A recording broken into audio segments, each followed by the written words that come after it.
No, God! No, God, please, no! No! Was once called confusing, too slow, and even a rare misstep for Hitchcock, but now it sits at the top of the cinematic food chain, like wine that needed 30 years to breathe. Vertigo was released in 1958, and this was around the time that America was post-war, it was rising in suburban culture, cinema was shifting into color and on the wide screen. The film was ignored in its time and later crowned the greatest film of all time by Sight and Sound in 2012, dethroning Citizen Kane. Hitchcock was already a name, but Vertigo didn't initially land because critics called it too slow and confusing. Vertigo is about a man's obsessive love for illusion and how chasing a fantasy can destroy both the dream and the dreamer. So much of Vertigo is about facade, the act of being made up to satisfy someone else's narrative. It encourages skepticism of polished surfaces as well. Next time something feels too perfect, just ask, what's the story behind the gloss? That's where the real connection lives.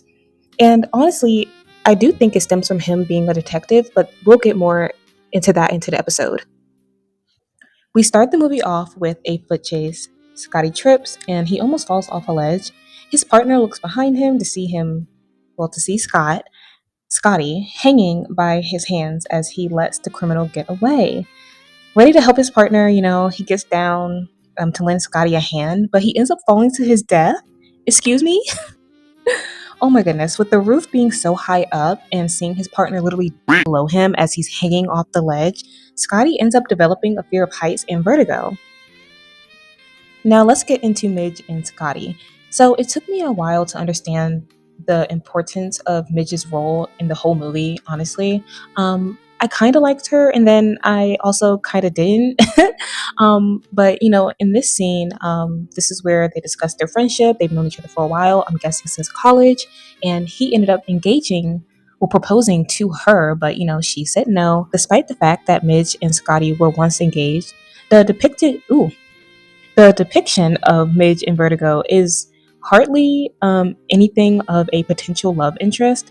There's no true elements of romance in between their interactions.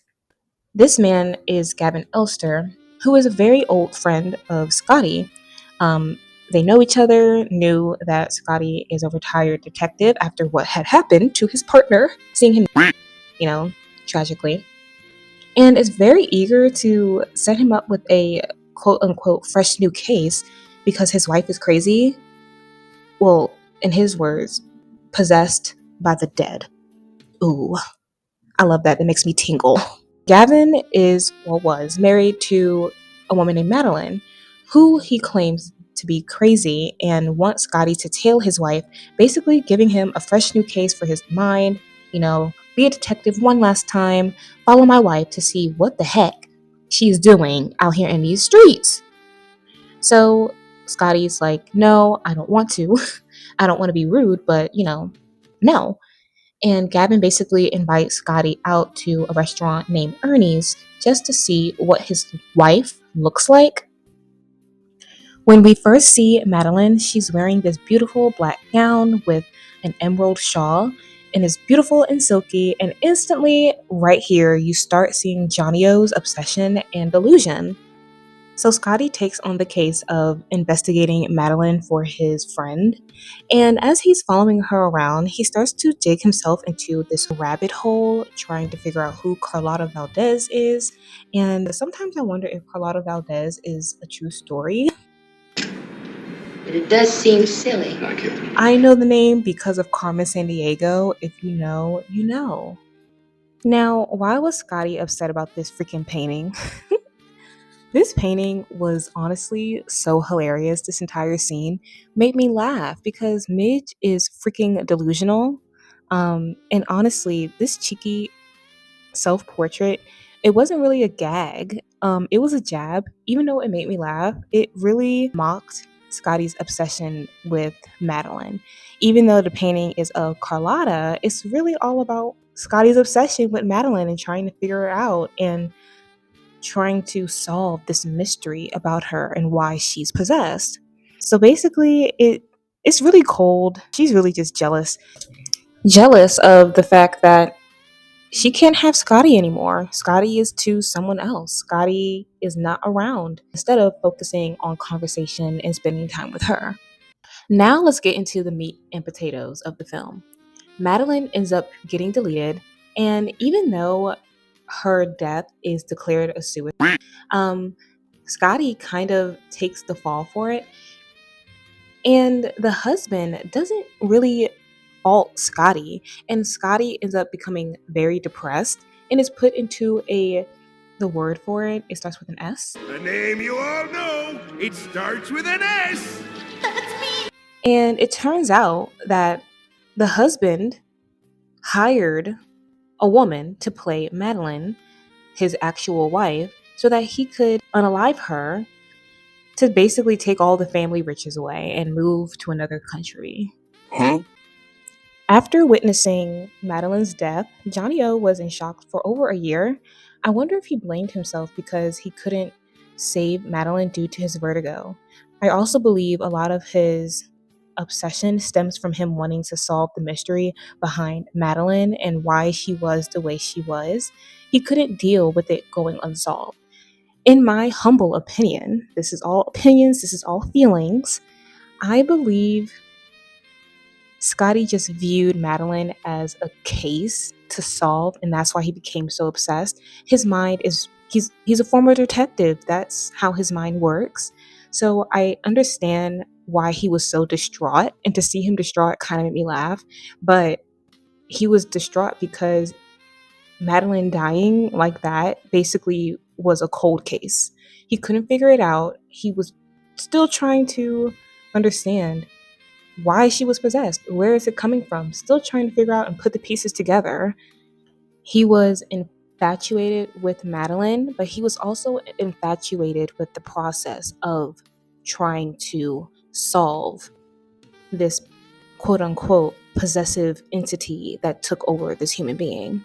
Throughout this entire film, hints of green become more prominent, hinting the delusion from both characters. You see how the car is green? It ties into the delusion of Scottie thinking Madeline is still alive, which she kind of was. You see how in the beginning that Madeline was wearing this beautiful black dress with green outlining, just subtle hints of delusion, and then you start seeing full-on green items towards the end of the movie, which I loved. Judy now enters Scottie's life wearing a fitted green dress as she walks down the strip of San Francisco with her friends. With dark brown hair and a different aesthetic with her attire, she literally resembles Scottie's dead lover, Madeline. Did you notice how Madeline and Judy were both wearing green the first time Scottie laid eyes on the both of them at Ernie's and on the street, one as Madeline, one as Judy?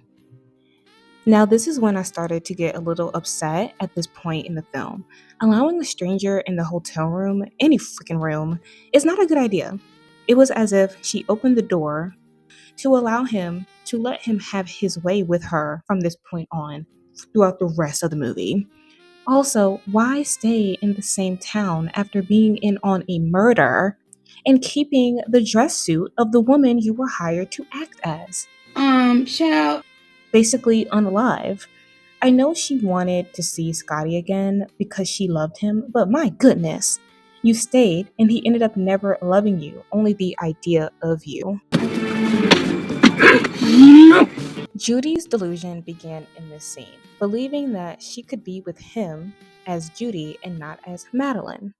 As they stare at each other, his eyes land on Judy's dark hair. He ended up changing her entire outward appearance. Judy, please, it can't matter to you.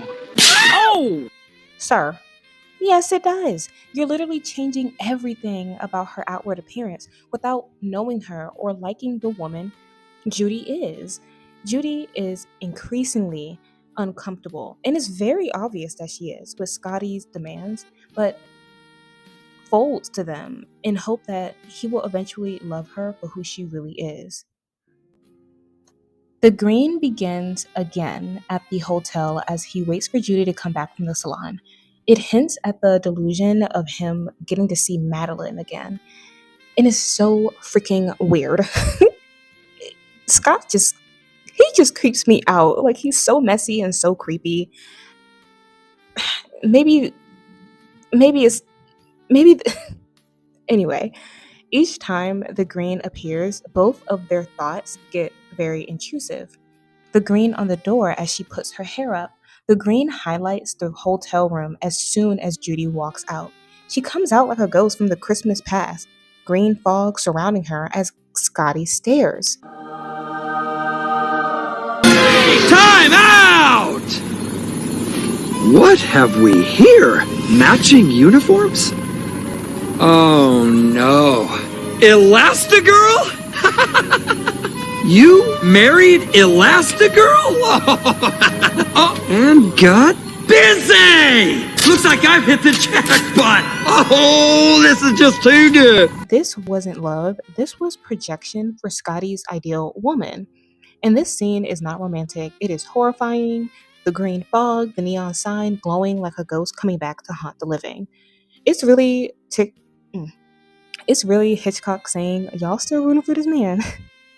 When Judy has finally taken over the Madeline persona outwardly, Scottie is able to lose himself in the illusion and bask in temporary happiness. As Scottie is sitting in his emerald chair, literally sitting in his delusion that he got Madeline back, he gets up to go fix Judy's necklace. And this is when he realized that he was basically scammed. Why? Because of the beautiful necklace. Here it is. There, I'm ready. First must me a little. This part really sent shivers up my spine. I need you to be Madeline for a while. And when it's done, we'll both be free. Well, she ended up being Madeline forever. All in all, Scottie was trash. Let's be real. Scottie was trash. Like, what was Scottie's mission? Was it to get Judy to look like Madeline so he can relive his past of him loving her forever? Was it to end the past, like he had said in the car, to finally solve his case? Did Scottie really want to save Madeline from her suicide and from her being a possessed person and be with her forever? Do you think that him changing a woman to fit his ideal partner would truly satisfy him? Let me know what you think in the comments. I do find it really interesting how in the beginning of the movie, Scottie witnessed his partner fall while on a roof and developed a fear of heights and vertigo. Then, towards the end of the movie, seeing the love of his life fall to her death relieves his fear and his vertigo, and he just stands there as if he's finally liberated. I don't know, it's just interesting to me. I believe the purpose of this entire video is that sometimes we're not chasing a person, we're really just chasing the version of them we built in our head. So, before you chase someone or something, just ask yourself, like, am I loving them for who they are or who I want them to be? Or am I loving myself for who I am with this person or who they want me to be? Scottie really just forces Judy to become Madeline, ignoring who Judy really is. We all do this sometimes. We fall for the idea of someone instead of the reality. It's okay to sit back and check your lenses because sometimes your lenses can be rosy colored. I also find it ironic how all the people who get deleted off of this movie all get deleted the same exact way. Alrighty, it's time to sign off, unpack this movie, and put up my popcorn bowl. Thank you all so much for watching and can't wait to share my next episode. A great hint is goodbye. This is only the beginning. Roll the sources. Cheers!